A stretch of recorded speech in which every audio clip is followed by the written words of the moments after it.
मेरा शुभ नाम शरीर का है शांतामणि। लौकिक नाम लीला है और अलौकिक नाम शांतामणि है और प्यारे बाप दादा ने हमारा नाम सचली कोडी रखा। शुरू में तो हम स्कूल में जाती थी और मैट्रिक में गई थी तो हमारी लौकिक माँ अपने पियर घर जाती थी, क्योंकि उसकी जो 2 बहनें थी उसके पति गुजर गए थे तो वो बहुत दुखी थी। तो वो दोनों ही मिल करके सत्संग करती थी। तो अचानक ही रास्ते में बाबा की युगल जसोता वो उसको मिली, तो आपस में रुआरियां किया तो कहाँ जाती है, तो उसने बताया कि मेरी दोनों बहनें जो है वो बहुत दुखी है, उसमें मन में शांति नहीं है क्योंकि उसके पति गुजर गए हैं। तो हम मिल करके भगवान का नाम लेते हैं मन की शांति के लिए। तो उसने कहा कि हमारे घर आओ, हमारा लौकिक पति है, बाबा है, वो बहुत अच्छा ही गीता के ऊपर समझाते हैं, आप आएंगे अनुभव करेंगी तो आपको बहुत शांति मिलेंगी। तो दूसरे दिन हमारी लौकिक माँ बाबा के घर गई तो बाबा गीता के ऊपर समझा रहे थे और आत्मा का ज्ञान दे रहे थे, क्योंकि आत्मा और शरीर दोनों ही अलग है। आत्मा का स्वधर्म है ही शांत, तो मन की शांति तो सहज ही अनुभव की, क्योंकि बाबा उसी समय ओम की भी धुनी करते थे। जिस ओम के धुनी में हमारी माँ को ये अनुभव हुआ कि बहुत ही मन की शांति आ गई। तो दूसरे दिन अपने ही बहनों को लेके गई, तो बहनों ने भी बाबा से ज्ञान सुना और उसको भी ये अनुभव हुआ सचमुच आत्मा तो अमर अविनाशी है, शरीर तो विनाशी है। आत्मा एक पुराना शरीर छोड़ करके दूसरा लेती है तो उसमें हमको रोने की दरकारी नहीं है। और मन के तो हम मालिक हैं, क्योंकि आत्मा और मन, बाबा ने कहा तुम कहती हो ये मेरा मन है, तो मन की मालिक आप है। चाहे तो उसको शांति में रखो, चाहे तो उसको आवाज में ले आओ। तो जब उसने समझा कि मन के मालिक हम हैं, तो उसी दिन से ही लेकर के वो बिल्कुल ही अपना शांति का अनुभव करने लगी। तो जब दुखी थी तो सुख शांति का अनुभव हुआ, तो उसने बहुत ही शांति से अपने अनुभव से देखा। और मम्मा को मालूम पड़ा ये मेरी माँ कल तो बहुत दुखी थी और आज बहुत ही अच्छा अनुभव, सुख का अनुभव कर रही थी। तो मम्मा ने उनसे पूछा कि क्या हुआ। कहते हम सत्संग में जाते हैं, हमको बहुत शांति मिली है और आप भी चलो, आप भी गीता का ज्ञान सुनो तो आपको भी बहुत अच्छा अनुभव होगा। तो दूसरे दिन मातीश्वरी, जिसको मामा कहते हैं, वो गई। उसी समय तो उसको राधे नाम देते थे। तो राधे जब गई और बाबा को देखा तो उसने ये अनुभव किया कि सचमुच ये तो मेरा अलौकिक पिता है। तो उसी समय से ही लेकर के मामा भी उसी सत्संग में दाखिल हुई और उनके बाद बाबा कश्मीर में चले गए। तो कश्मीर में जब गए तो वहाँ हमारी लौकिक फादर जो है वो भी कश्मीर में पहुंचा था। तो उसने जब देखा, घूमते घूमते वहां पहुंच गया,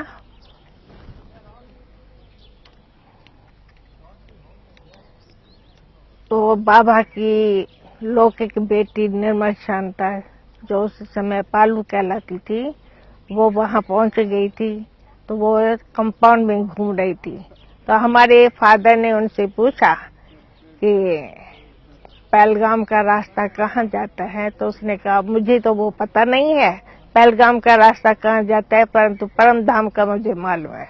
तो उसने समझा कि परम धाम का भी कोई स्थान है, आश्रम है, वो भी देखने योग्य है। तो उसने एड्रेस मांगी।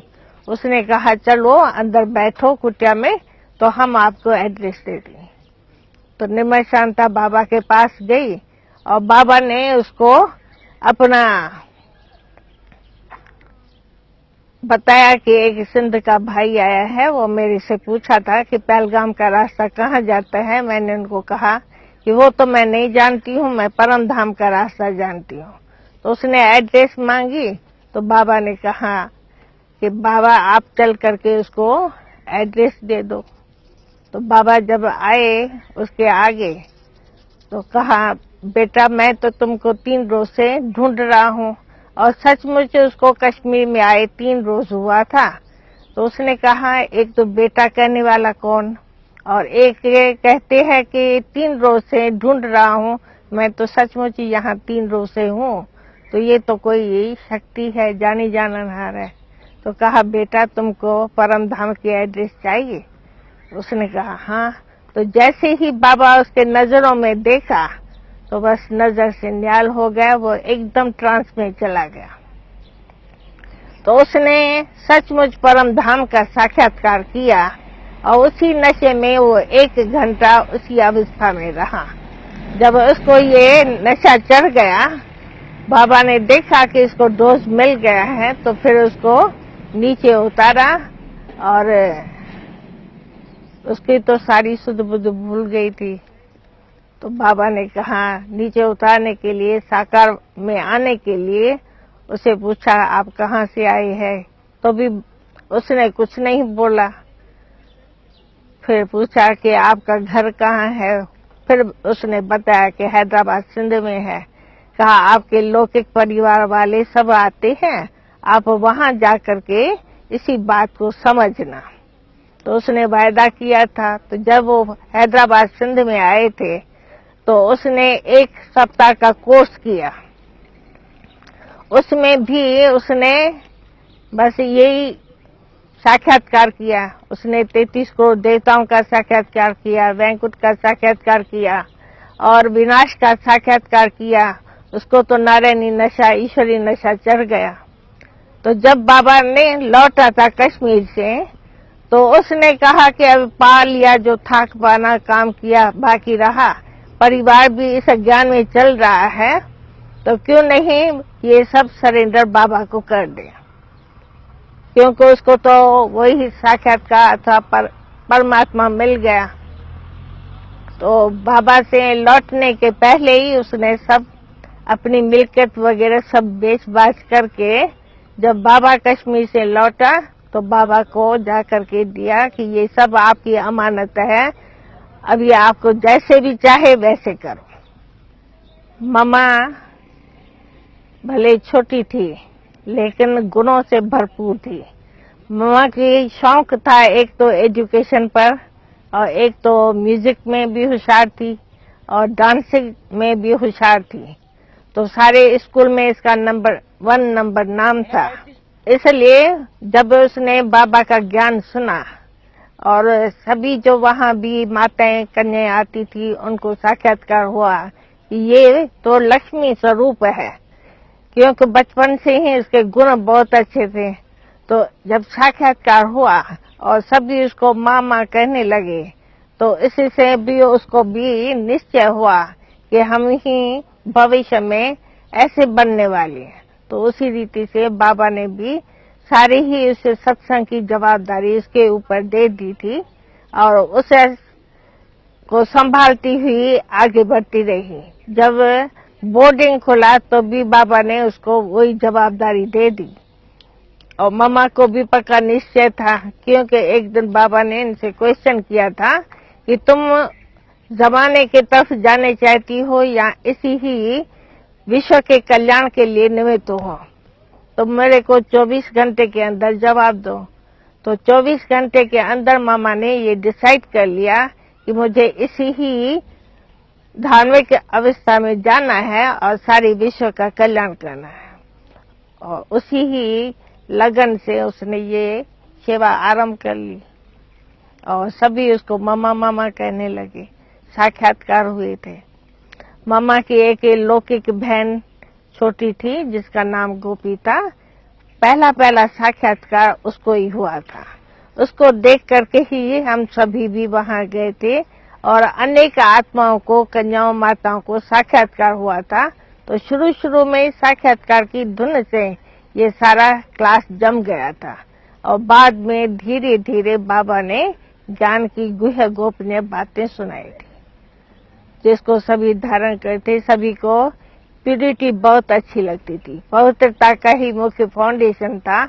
एक तो सभी को निश्चय हुआ और पवित्रता धारण करने से ही दैविक गुण सभी में आने लगे।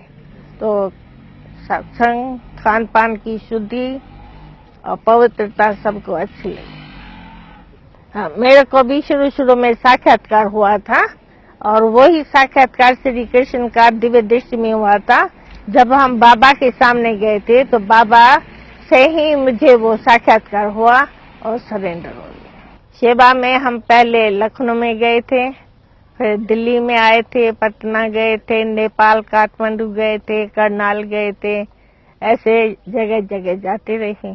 वो तो बाबा को ही मालूम है कि मेरे बच्चे आज्ञाकारी है, वफादार है, फरमान बरदार है। इसलिए बाबा ने हमको खजाने का संभालने की ड्यूटी भी दी थी और ऑफिस का सारी ड्यूटी भी दी थी। अभी प्रेजेंट समय हम यज्ञ की सेवा में सभी जो सेवादारी भाई बहन आते हैं उनकी संभाल करते हैं। ये तो बाबा की स्थापना का कार्य है और सूर्यवंशी चंद्रवंशी घराने की आत्माएं जो भी आएंगी तो वही अपना घराने स्थापनार्थ जो निमित्त बनी हुई आत्मा है वो आती रहेंगी, वृद्धि होती रहेंगी। शुरू से ही बाबा कहा था कि इस झाड़ की वृद्धि तो होनी है।